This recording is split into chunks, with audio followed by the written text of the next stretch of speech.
how we do it in life. It has something to do with how knowledgeable we are. And that has something to do again with our brains. But in reality, we make choices in life based on our emotions. And emotional intelligence is what I'm talking about in my videos. I'm Dr. Anatoli Gradinarov, the author of the book Revolution of the Mind. We fear, we people, we fear just as every animal does. But with people, the fears are usually virtual. They're not based on real physical traits. The perception of ourselves is connected to the ideas that we have. We fear that these ideas about ourselves can be challenged. We fear that our mental image can be challenged. We fear that our ego can be challenged. And this is an illusion. The other animals don't perceive themselves as idea. They simply live life protecting themselves from physical threats. With people, the threats are not physical. How are these ideas created? They're usually created from our social circles, usually in the early childhood, from our parents. So basically, our mental images are very much created.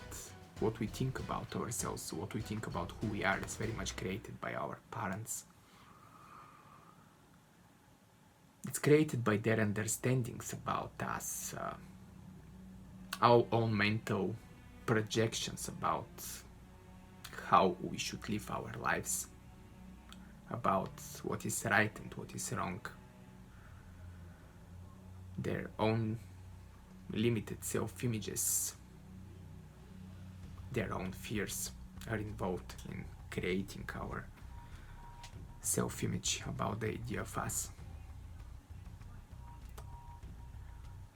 And that limited self-image of us that has nothing to do with reality, that is foreign belief implanted in us, is controlling our life.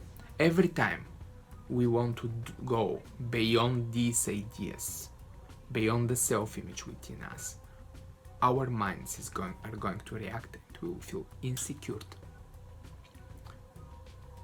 That is what causes the people to retreat, stop, hesitate, and stop doing. We unconsciously follow our fears. And our fears will do nothing but to keep us in our comfort zones, in what we know. They will basically recreate everything that we know, everything that our parents know, over and over again, simply because this is what we know.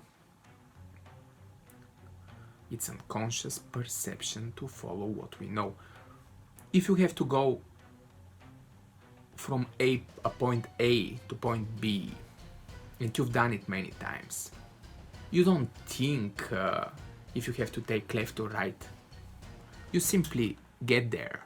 That's how our subconscious mind works. We follow what we know. We recreate again and again what our belief systems are telling us that is possible and is not, or we should do or we shouldn't. There is no common sense involved in this. As children, we have dreams, we have ideas, we follow the real nature of our minds, unlimited nature based on creativity and imagination. But then our social circles, our parents, school system, other relatives, friends, news, they will tell us that we are not enough and that we have to become somebody in life. So The whole childhood basically goes as a training program for us to become that somebody. We totally ignore what we already are, just so we can become that limited self-image of the somebody. And if in life we have opportunity to do something different than our program beliefs about who we are, we'll ignore it. We won't perceive it as part of something we can do.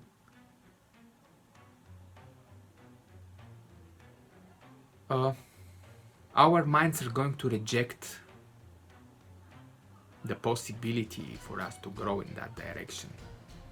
It's just simply something that we don't know, something that is not part of our understandings. What we will feel in such situations will be lack of motivation. It will be that feeling that we don't have what it takes within us.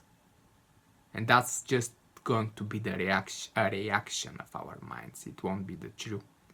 But of course, if our mind calculates that it's true, we'll perceive this as reality, and for us it's going to be true, the absolute truth. So in this case, our mental image is going to sabotage us to grow in life. When we feel that we are useless, alone on our own, and we don't have enough ability or education, that we are small and insignificant, there makes no sense really to make any effort. So we follow this unconscious nature. We do exactly this. We follow the nature of an animal trapped in its own territory, protecting it as the animal is protecting its own life, like that.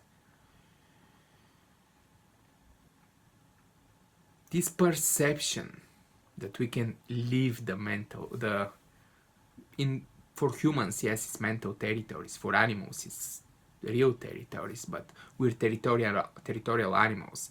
Our territories are mental. If we have to leave our mental territories, our own understandings, the perception will cause us to freeze up, and it will paralyze us, and will put our grandest hopes and dreams to stand still. Self-awareness is the only way to leave that box of your own mind, that limited box of understanding. And when we leave it, you will see the real world, where everything is possible and the possibilities are endless.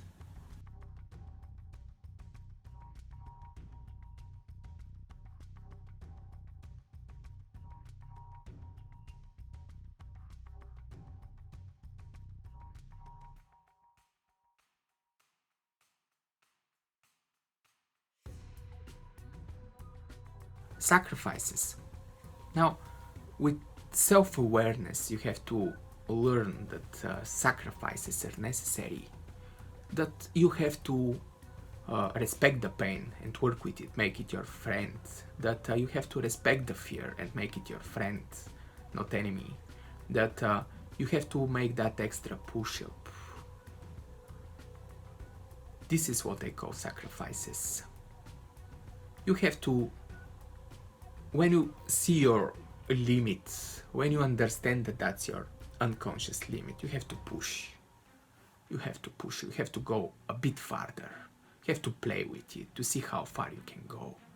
If you can break the wall, or you can just make a little step at this time. Monitor your progress.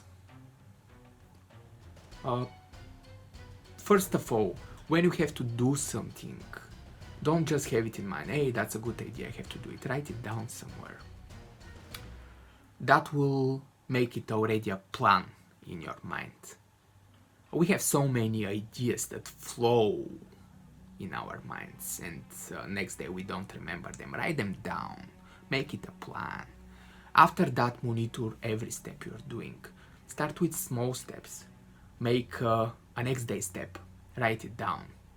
Follow it. Make it a plan. Don't just let it flow. We can do big plans or small plans, daily plans or lifetime plans. But by writing it down, you are putting an extra effort in your mind. You know that it's already recorded somewhere. You know it subconsciously.